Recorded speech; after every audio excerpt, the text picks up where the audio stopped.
Anak-anak, ibu bapak, saudara-saudariku yang terkasih dan sangat dikasihi Tuhan. Hari ini kita berkumpul dalam suasana hening dan duka cita sebagai para murid Yesus Kristus. Karena diistilahkan dalam Injil, ketika pengantin itu diambil, maka para sahabat berduka cita. Itulah mengapa suasananya hening, tenang. Tidak ada lagu pembukaan dalam ibadat yang biasanya meriah.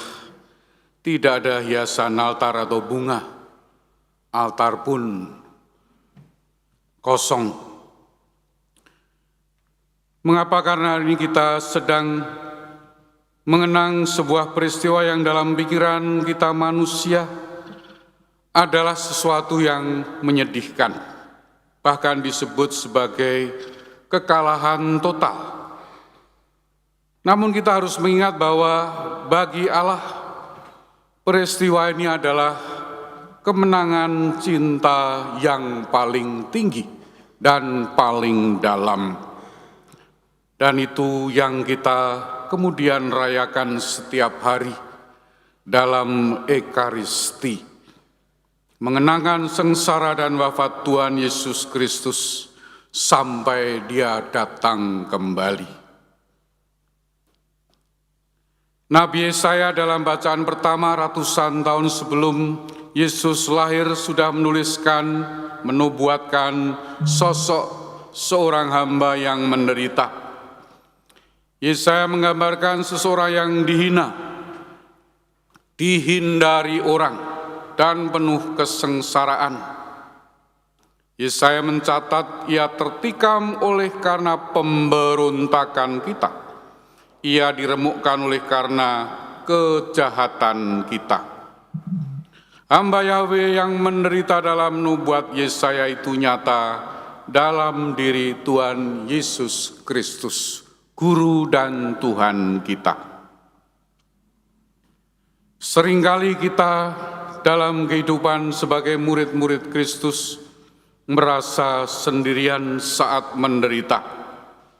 Namun Jumat Agung seperti ini mengingatkan kita bahwa tidak ada satupun penderitaan kita, entah itu sakit fisik, dikhianati teman, atau merasa kesepian ditinggalkan teman-teman, para sahabat.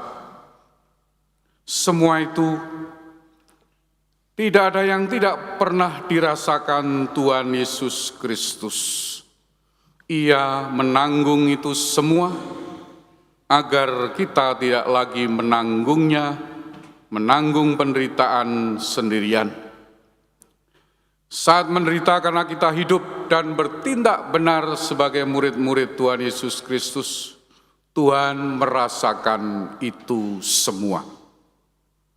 Rasul Paulus dalam bacaan kedua, dalam surat kepada umat di Filipi memberikan kunci untuk memahami mengapa Yesus, Tuhan kita mau melakukan itu semua. Kuncinya adalah ketaatan. Yesus tidak hanya taat sampai batas nyaman seperti yang sering kita jalani. Ia taat sampai mati, bahkan mati di kayu salib. Karena ketaatan yang total dan mengakar mendalam dalam hatinya inilah Bapa meninggikan Tuhan Yesus Kristus.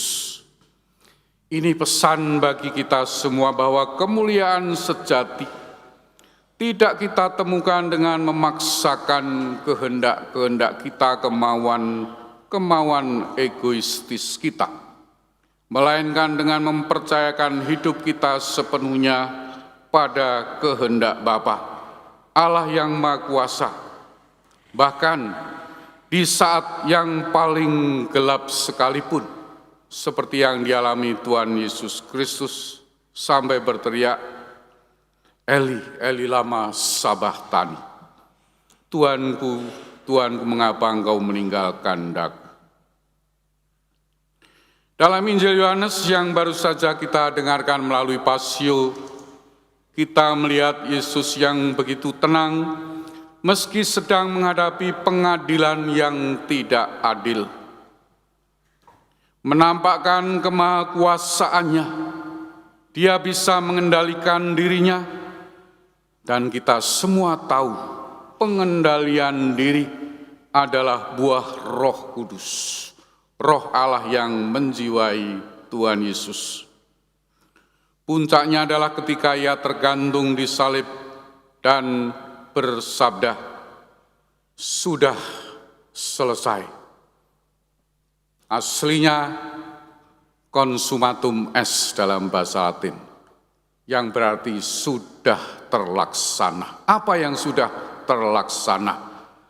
Apa yang dikehendaki Allah, mengasihi manusia sehabis-habisnya, menebus dosa-dosa manusia.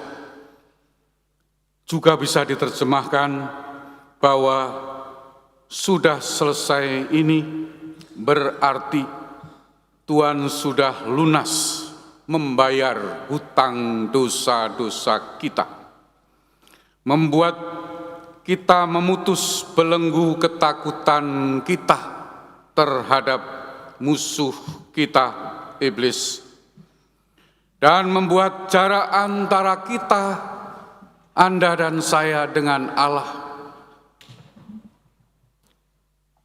terjembatani. Maka orang Katolik setiap berdoa menyebut Yesus sebagai Tuhan dan pengantara kami. Tuhanlah, Yesus Kristuslah jembatan kita dengan Allah. Yesus tidak mati sebagai korban yang malang, melainkan sebagai seorang pemenang yang tuntas menyelesaikan tugas mengasihi kita dengan sempurna, mengasihi Allah dengan sempurna. Anak-anak, ibu, bapak, saudara-saudariku yang terkasih, yang sangat dikasihi Tuhan. Saat kita nanti maju untuk menghormati salib suci, ingatlah dua hal ini. Yang pertama, salib adalah refleksi, cermin kita. Melalui salib kita bisa melihat betapa buruknya dosa-dosa kita. Tetapi di saat yang sama, kita bisa melihat betapa besarnya nilai diri kita manusia di mata Tuhan. Anda, saya, kita semua begitu berharga, sampai Tuhan rela mati untuk Anda, saya, dan kita semua dengan mengucurkan darah sampai sehabis-habisnya. Yang kedua, salib adalah jalan. Kita diundang untuk tidak lari dari salib-salib kecil dalam hidup kita. Entah itu kesulitan ekonomi, relasi, atau beban keluarga, atau perjuangan melawan egoisme kita, karena kita murid-murid Tuhan Yesus. Jumat Agung bukan tentang meratapi kematian Tuhan Yesus, melainkan juga tentang mensyukuri kasih-Nya yang bagi banyak manusia terasa tidak masuk akal. Too good to be true. Itulah mengapa banyak orang masih kesulitan untuk percaya. Mari kita masuk ke dalam keheningan hari Jumat Agung ini dengan satu keyakinan bahwa di balik penderitaan salib, fajar kebangkitan sedang menanti. Di balik penderitaan kita sebagai murid Kristus, kehidupan damai sejahtera, shalom bersama Tuhan yang hidup dan kekal itu menanti. Tuhan memberkati.